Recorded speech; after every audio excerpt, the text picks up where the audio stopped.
Uma das maiores perguntas que eu recebo aqui nas minhas redes sociais é se o inventário é obrigatório de se fazer ou não. E se essa dúvida também é sua, fique comigo até o final desse vídeo, que além de responder ela de uma forma mais específica, já que eu adianto que sim, o inventário é obrigatório no ordenamento jurídico brasileiro, eu vou trazer uma solução para ela, para esse grande problema que é criado a partir do momento em que um ente, um familiar falece e é necessário fazer a divisão dos bens com um processo de inventário. Meu nome é Gilberto Santos, eu sou advogado, especialista em planejamento patrimonial da família e vamos agora dissecar o que é o inventário. De acordo com a legislação brasileira, o inventário é um meio de apuração dos bens, dívidas e direitos de um falecido. Com a partilha, é instrumentalizada a transferência da propriedade dos bens aos herdeiros. Existem duas modalidades de inventário. O judicial, que é esse mais famoso, que inclusive tem que passar por um processo de registro, um procedimento judicial para ser conhecido, e um segundo, que foi instaurado pela Lei 14.441 de 2007, que é o inventário extrajudicial, que segundo o legislador, com a sua criação, era para reduzir os valores gastos com os impostos, com as taxas judiciárias, mas quem já passou por um processo de inventário extrajudicial, administrativo, sabe que não funciona assim. Até mesmo porque ele é feito em cartório, através de uma escritura pública. E qual é o monumento cartorário que é barato por aí, hein? Quando ocorre o falecimento de um familiar, os bens passam a ser de um espólio entre os herdeiros dessa pessoa que faleceu.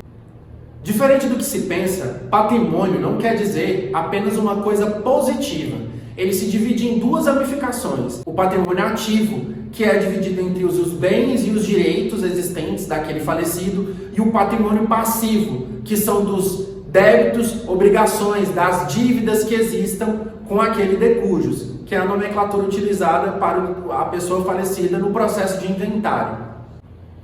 Caso a pessoa que tenha falecido não possua nenhum desses patrimônios, seja ativo ou passivo, não tem a obrigatoriedade de se fazer inventário. Afinal, ela não tem nada que seja sucedido, dívida ou bens. No entanto, caso tenha, será feita uma relação minuciosa, contendo se existem automóveis, se existem investimentos, ações, imóveis, móveis, semoventes, que são cavalos, enfim. Vai ser colocado isso numa planilha, vai ser relacionado tanto os bens móveis e imóveis como as dívidas, para só depois disso ser partilhado entre os herdeiros aquilo que restar, ou a dívida também que existir se o patrimônio não for suficiente para terminar com toda aquela, com os créditos existentes em nome de terceiros. E é exatamente por isso que mesmo que os herdeiros estejam plenamente de acordo em como vai ser a partilha, obrigatoriamente tem que passar por um processo judicial. Se tiver menor de idade, para o Ministério Público poder se manifestar, e não tendo menor de idade nisso, pode passar por um inventário extrajudicial, que é cumprido um dos requisitos básicos para que possa existir essa modalidade de escritura pública. No entanto, em ambos os casos, obrigatoriamente vai ter que ser acompanhado por advogado, sendo que o judicial, cada uma das partes tem que ser representada por um patrono, por um advogado, e já no extrajudicial todos podem ser representados por um único causídico, um único advogado. No entanto, em ambos os casos é obrigatório. Lá no artigo 611 do Código de Processo Civil é especificado como vai ocorrer uma punição em caso de inadimplência, no caso de atraso do cumprimento desse inventário. Lá na legislação é estipulado que nós temos o prazo de 60 dias da data do falecimento para que seja dada entrada no processo de inventário, sob pena de uma multa de 20% em cima do valor do imposto de transmissão de doação causa-mortes, que é o TCMD, um imposto estadual, além de ser cobrado juros e correção monetária. E não só essa multa. Se porventura houver esse atraso, existe o bloqueio desses bens com impedimento de qualquer movimentação deles, seja alienação, seja a venda ou até mesmo a transferência de propriedade, causando um enorme prejuízo para essas famílias que herdaram esses bens, pois, mesmo que já tenha ocorrido uma partilha de forma amigável entre os herdeiros, o juiz não homologou essa divisão e precisa passar pelo longo processo de inventário para que isso ocorra.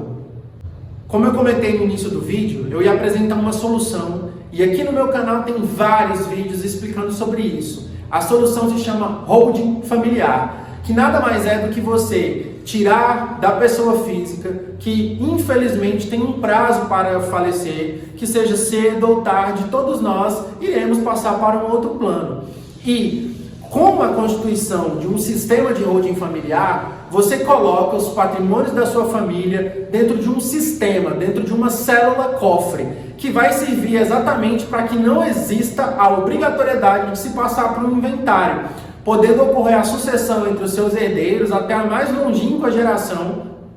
sem a necessidade de pagar imposto quando houver a transferência ou pela morte de algum familiar. E se você quer saber mais sobre esse assunto, nesse vídeo, na descrição dele, tem um link para se inscrever numa palestra que eu vou realizar no YouTube, no meu canal do YouTube, explicando com mais detalhes o que é esse sistema, fazendo comparativo dos valores com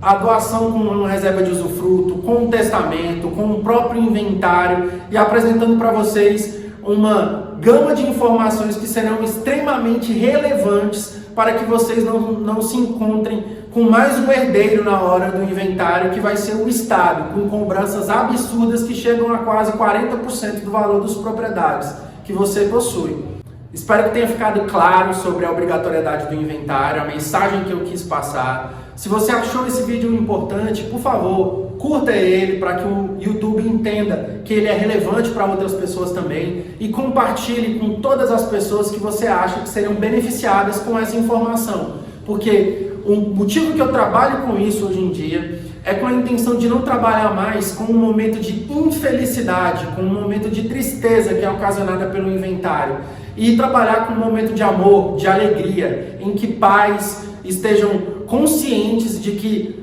fizeram somente metade de um trabalho ao constituir os patrimônios de família e que agora precisam pensar em como vai ocorrer quando não estiver mais aqui e como a sua família vai ficar no momento que houver um falecimento de um patriarca, de uma matriarca. Até mais!